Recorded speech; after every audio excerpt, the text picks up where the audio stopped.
Warahmatullahi wabarakatuh. Selamat pagi anak-anak. Apa kabar hari ini? Mudah-mudahan selalu dalam keadaan sehat dan selalu dalam lindungan Allah ya. Amin. Hari ini kita lanjutkan pembelajaran tema 5, subtema 3, pembelajaran pertama. Kita masuk ke subtema 3, pembelajaran terakhir di tema 5. Nah, di sini subtema 3 ada keseimbangan ekosistem. Semua makhluk hidup memerlukan makhluk hidup lain untuk mempertahankan hidup.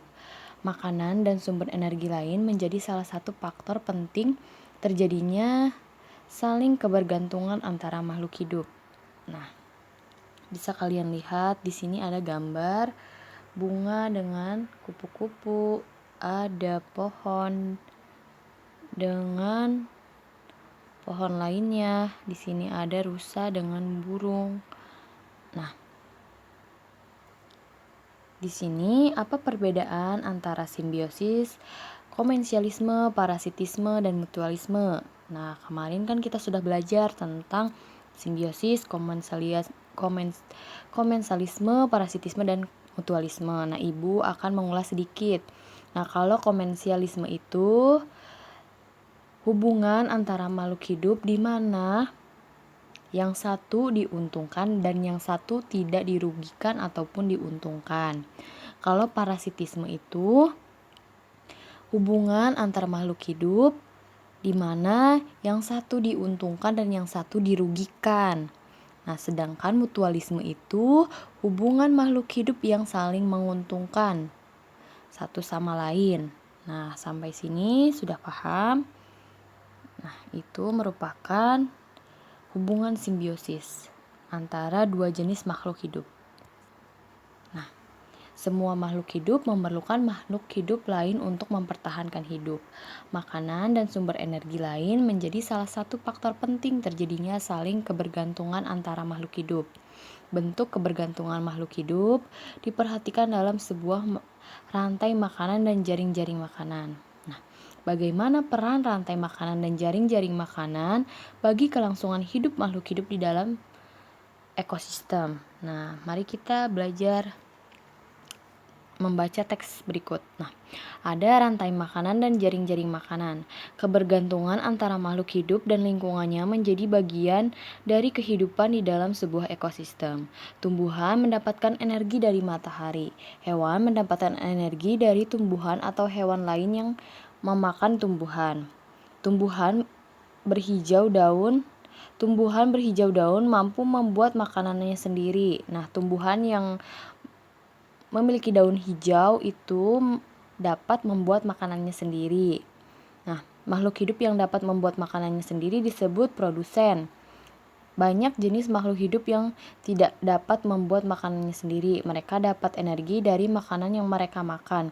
Makhluk hidup yang memakan makanan tanpa membuat sendiri disebut konsumen. Beberapa jenis konsumen memakan tumbuhan. Konsumen ini dinamakan herbivora, pemakan tumbuhan. Herbivora itu pemakan tumbuhan. Nah, konsumen yang memakan hewan sebagai sumber energinya dinamakan karnivora, yaitu memakan daging karnivora itu. Ada juga konsumen yang memakan baik tumbuhan maupun hewan, yang memakan dua-duanya, hewan maupun tumbuhan, yaitu omnivora. Nah, ada herbivora, karnivora, dan omnivora. Nah, ada kalau yang bisa membuat makanannya sendiri itu disebut produsen. Nah, kalau konsumen itu yang tidak dapat membuat makanan sendiri. Nah, dia memakan makanan contohnya tumbuhan atau hewan lain. Nah, lihat di sini ada gambar rantai makanan. Di sini ada rumput dimakan oleh belalang. Nah, belalang dimakan oleh katak, lalu katak dimakan oleh ular. Nah, energi mengalir dari satu makhluk hidup ke makhluk hidup lain di dalam rantai makanan. Rantai makanan adalah hubungan yang khas antara sekelompok produsen dan konsumen. Konsumen memakan produsen melepas energi kepada konsumen itu lalu menjadi mangsa konsumen lain. Mangsa adalah semua hewan yang diburu untuk dimakan oleh hewan lain. Dengan demikian, mangsa akan melepaskan energinya kepada pemangsa. Pemangsa atau predator adalah konsumen yang berburu makanan. Jadi, energi dialirkan dari produsen kepada konsumen di dalam rantai makanan. Nah, ini adalah produsennya, tumbuhan, dan ini adalah konsumen tingkat 1, konsumen tingkat 2, dan konsumen tingkat 3. Nah, sampai sini jelas? Nah, di sini kita ada jaring-jaring makanan. Nah, di sini jaring-jaring makanannya banyak. Nah, misal, ini dimakan rumput, dimakan oleh ulat, ulat dimakan oleh ayam, lalu ayam dimakan oleh elang, elang dimakan oleh ular kobra. Nah, lalu ada pohon dimakan oleh belalang, lalu belalang dimakan oleh katak, katak dimakan oleh ular. Nah, ada juga rumput dimakan oleh tikus, tikus dimakan oleh ular, ular dimakan oleh elang. Nah, seperti itu. Ini merupakan konsumen tingkat 3. Nah, yang paling ganas atau yang memangsa yang paling besar, konsumen yang paling besar. Nah, di dalam sebuah ekosistem terdapat hubungan antara beberapa rantai makanan yang terjadi. Satu jenis hewan dapat terlibat dalam beberapa rantai makanan, demikian juga dengan produsen. Nah, ini bisa terlibat, banyak. Nah, ini produsennya bisa ke sini, bisa langsung ke sini. Nah, ini bisa ke sini, bisa ke sini, bisa ke sini. Nah, kumpulan dari beberapa rantai makanan di dalam sebuah ekosistem disebut jaring-jaring makanan.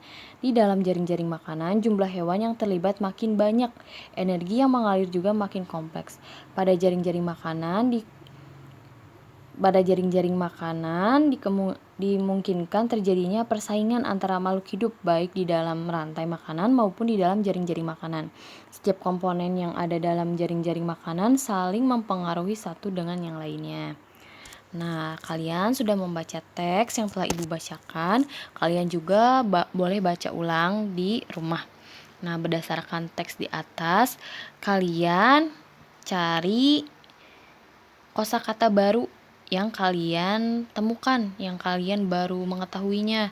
Tuliskan kata-kata tersebut di dalam buku catatanmu, di buku tulis, lalu cari artinya di KBBI, Kamus Besar Bahasa Indonesia. Nah, misal ada tulisan, misalnya kita baru mendengar kata ekosistem misal. Nah, kita tulis di dalam buku. Misal ada lagi, ada tulisan kompleks. Nah, kompleks misalnya itu baru kita dengar tulisan kompleks itu. Nah, kita cari arti tulisan tersebut di KBBI. Kalian boleh searching di Google.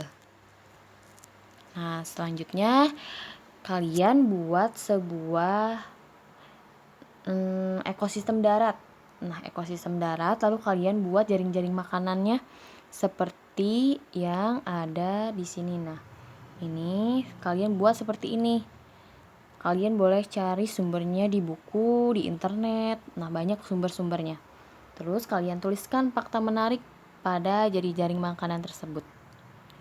Nah, dan yang terakhir tugasnya, apakah yang dimaksud dengan jaring-jaring makanan? Nah, tadi kan sudah Ibu jelaskan sedikit. Dan kalian juga bisa membaca teks yang ada di dalam buku. 2. Apakah fungsi jaring-jaring makanan dalam sebuah ekosistem?